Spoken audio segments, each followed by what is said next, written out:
یہ مناظر کل ایران میں ہونے والے پروٹیسٹرز کو دکھاتے ہیں۔ انہوں نے چہروں پر ماسک پہنے ہوئے ہیں، وہ آگ لگی ہوئی سڑکوں پر ایک ساتھ کھڑے ہیں اور سب ایک ہی جھنڈا لہرا رہے ہیں، لیکن یہ وہ ٹریڈیشنل ایرانی جھنڈا نہیں ہے۔ ایک اور ویڈیو میں ہم دیکھتے ہیں کہ آج کے سرکاری ایرانی جھنڈے کو فلیگ اسٹاف سے نیچے اتارا جا رہا ہے اور مظاہرین اسے پھاڑ رہے ہیں۔ تو مظاہرین کے ہاتھوں میں موجود اس جھنڈے اور تھوڑی دیر پہلے پھاڑے جانے والے جھنڈے میں کیا فرق ہے؟ دراصل یہ دو مناظر بتانے کے لیے کافی ہیں کہ ایران میں حالات کس رخ پر ایوالو ہو رہے ہیں۔ 1979 کے ایرانین اسلامک ریولیوشن تک ایران کی روڈز ایسی ہی دکھائی دیتی تھی اور استعمال ہونے والا جھنڈا اسلامک ریپبلک علامتوں کے بجائے اس سے پہلے کے ایران کی نمائندگی کرتا تھا۔ کلرز وہی گرین، وائٹ اور ریڈ تھے، لیکن درمیان میں انقلاب کا ایمبلم نہیں تھا۔ اس کی جگہ لائن اینڈ سن کا نشان تھا۔ یہ محض کوئی ایستھیٹک چوائس نہیں بلکہ ایک واضح پولیٹیکل میسج ہے۔ مظاہرین جب آج کے ایرانی جھنڈے کو اتار کر پھاڑ رہے ہیں تو وہ صرف ایک کپڑے کا ٹکڑا نہیں پھاڑ رہے، بلکہ وہ اس بات کا اعلان کر رہے ہیں کہ وہ اسلامی جمہوریہ کی ریالٹی کو ریجیکٹ کرتے ہیں۔ کچھ دن پہلے ایران میں ہونے والے احتجاج کے بارے میں ذکر کیا گیا ہے۔ بات یہاں تک کیسے پہنچی، لیکن کل رات یہ احتجاج ایک بالکل مختلف چیز میں ٹرانسفارمڈ ہو گیا۔ پورے ایران میں انٹرنیٹ اینڈ فون لائنز مکمل طور پر بند کر دی گئیں۔ دارالحکومت تہران میں گولیوں کی آوازیں سنی گئیں۔ رجیم گارڈز نے مظاہرین پر گولیاں چلائیں۔ گورگان سٹی میں عوام نے گورنر ہاؤس کو آگ لگا دی۔ مشہد سٹی کی معروف ترین شاہراہ مکمل طور پر بند کر دی گئی اور گاڑیاں نظر آتش کر دی گئیں۔ تبریز ایئرپورٹ سے تمام پروازیں روک دی گئیں اور یہاں ایک نیا ٹرینڈ شروع کیا گیا۔ خامنائی کی تصویروں کو آگ لگا دی گئی اور یقیناً ڈونلڈ ٹرمپ نے ایرانی عوام سے خطاب کرتے ہوئے کچھ باتیں کہیں۔ ٹرمپ نے پہلے بھی کہا تھا کہ اگر ایران نے کسی بھی مظاہرین کو مارا تو امریکہ اس کا انتہائی ہارش رسپانس دے گا۔ ہمارا خیال یہ ہے کہ اب اگلا ٹارگٹ طے ہو چکا ہے۔ ٹرمپ یہ سب ایک انتہائی کلیور اسٹریٹجی کے تحت کر رہے ہیں۔ وہ ایران کو اندرونی کولیپس کے لیے تیار کر رہے ہیں۔ پہلے حکومت کا طریقہ کار واضح تھا۔ ماسا امینی کے موریلٹی پولیس کے ہاتھوں قتل سے شروع ہونے والے احتجاج میں سپائن چلنگ مناظر میڈیا پر آئے تھے۔ پاسداران انقلاب نے مظاہرین پر گولیاں چلائیں۔ 500 سے زائد افراد ہلاک ہوئے، 22,000 کو اریسٹ کیا گیا اور 20 سے زائد افراد کو ڈیتھ پینلٹی سنائی گئی۔ اس تمام سیورٹی کے باوجود احتجاج تقریباً 2 منتھس تک جاری رہا اور آخرکار حکومت اسے دبانے میں کامیاب ہو گئی تھی۔ لیکن اب خامنائی اپنی مرضی کے مطابق کام نہیں کر سکتے، کیونکہ اگر انہوں نے دوبارہ وہی کچھ کرنے کی کوشش کی تو انہیں اوپر سے B-2 بمبرز کے ذریعے امریکن بمبز کا سامنا کرنا پڑ سکتا ہے، اور وہ بھی وہی کچھ ایکسپیرینس کر سکتے ہیں جو پڑوسی ممالک کے سابقہ لیڈرز جیسے صدام حسین یا قذافی کے ساتھ ہوا تھا۔ یہی وہ چیز ہے جو مظاہرین کو کانفیڈنس دے رہی ہے۔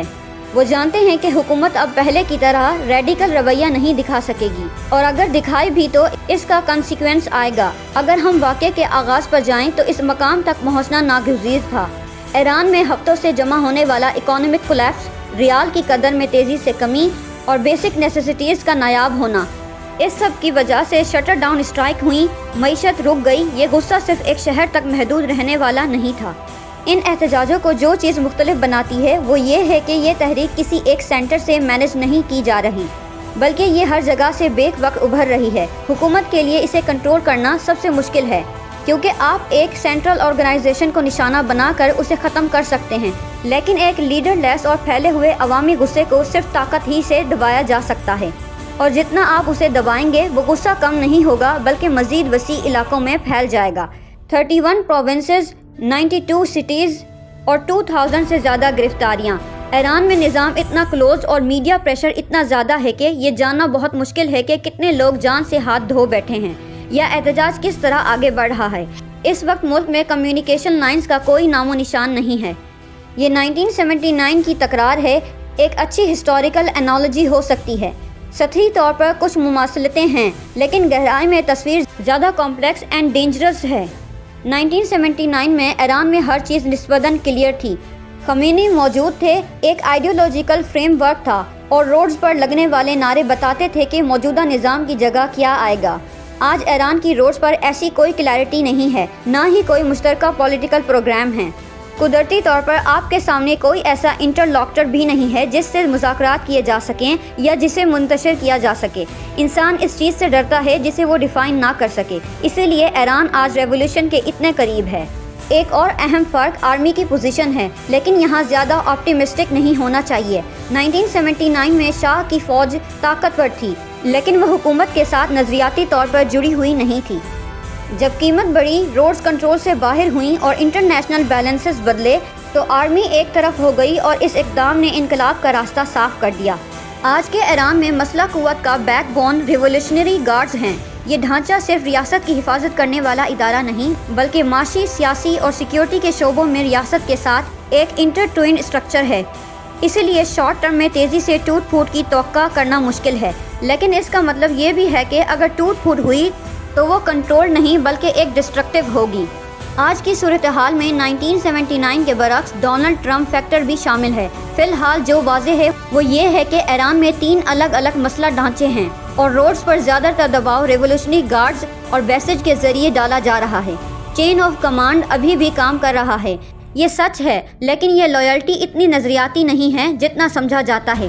یہ تیزی سے مادی مفادات اور خوف پر مبنی وفاداری میں بدل رہی ہے۔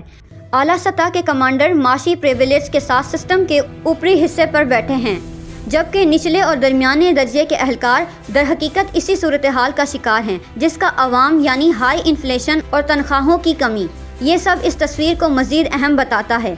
یعنی ریجیم کا سیکیورٹی اپریٹس ابھی قائم رہ سکتا ہے، لیکن یہ لانگ ٹرم ڈیوریبلٹی کی ضمانت ہرگز نہیں ہے۔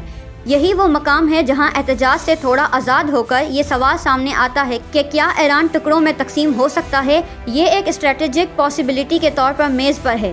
مختصر مدت میں ایران کی باقاعدہ تقسیم آسان نہیں ہے، لیکن مسئلہ ہمیشہ نقشوں کی تبدیلی کا نہیں ہوتا۔ مسئلہ یہ ہے کہ سینٹرل اتھارٹی ایک ہی وقت میں ہر جگہ موجود نہیں رہ سکتا۔ آنے والے کچھ دنوں میں ایسی ہی صورتحال ہے۔ ایران ایک ملٹی ایتھنک ملک ہے اور اس ڈھانچے کو آج تک ایک مضبوط اور سخت مرکزی حکومت نے سنبھال رکھا تھا۔ جب وہ مرکز کمزور ہوگا تو تمام دبی ہوئی فالٹ لائنز ایک ساتھ متحرک ہو سکتی ہیں۔ آج کے احتجاج کا سب سے خطرناک پہلو یہی ہے، یہ واقعات صرف تہران، یونیورسٹیز یا مڈل کلاس محلوں تک محدود نہیں ہیں۔ کرد علاقے، آذری شہر، سرحدی علاقے اور تقریباً تمام خطے سملٹینیسلی متحرک ہو رہے ہیں۔ شاید یہ براہ راست سیپریٹزم کا مطالبہ نہ ہو، لیکن یہ واضح طور پر دکھاتا ہے کہ ریاست ہر جگہ بیک وقت اسٹرگلنگ ہے۔ اس طرح کے عمل میں ممالک ایک رات میں تقسیم نہیں ہوتے، بلکہ ڈی فیکٹو حالات پیدا ہوتے ہیں۔ کچھ علاقوں میں سیکیورٹی فورسز پیچھے ہٹ جاتی ہیں، کچھ علاقوں میں لوکل ایکٹرز زیادہ نمایاں ہو جاتے ہیں۔ یہ باقاعدہ تقسیم نہیں ہوتی، لیکن عملی طور پر ایک فریگمنٹڈ مینجمنٹ ہوتی ہے۔ شام میں اسد کا گرنا بھی ایک ایسی حقیقت تھی جسے کبھی ممکن نہیں سمجھا جاتا تھا۔ آج مشرق وسطیٰ میں کچھ بھی ممکن ہے۔ یعنی آپ سمجھ لیں کہ 2 ہفتوں سے ایران میں جو کچھ ہو رہا ہے وہ محض ایک اسٹریٹ پروٹیسٹ نہیں ہے، یہ براہ راست ریاست کی کیپیسٹی اور انقلاب کا بریکنگ پروسیس ہے۔ اور یہ نقطہ بہت اہم ہے کہ ترکی اور ایران کے درمیان ایک بہت بڑی سرحد ہے۔ یہ لاطینی امریکہ کا کوئی مسئلہ نہیں ہے جس سے ہمیں کوئی سروکار نہ ہو۔ اس عمل میں دوسرے ممالک بھی انوالو ہو سکتے ہیں، چاہے وہ مائیگریشن روٹ سے ہو یا کسی اور طریقے سے۔ آخر کار دوسرے ممالک میں جتنا بہتر حالات ہوں گے، اتنا ہی ہمارے بھی ملک میں حالات ہوں گے۔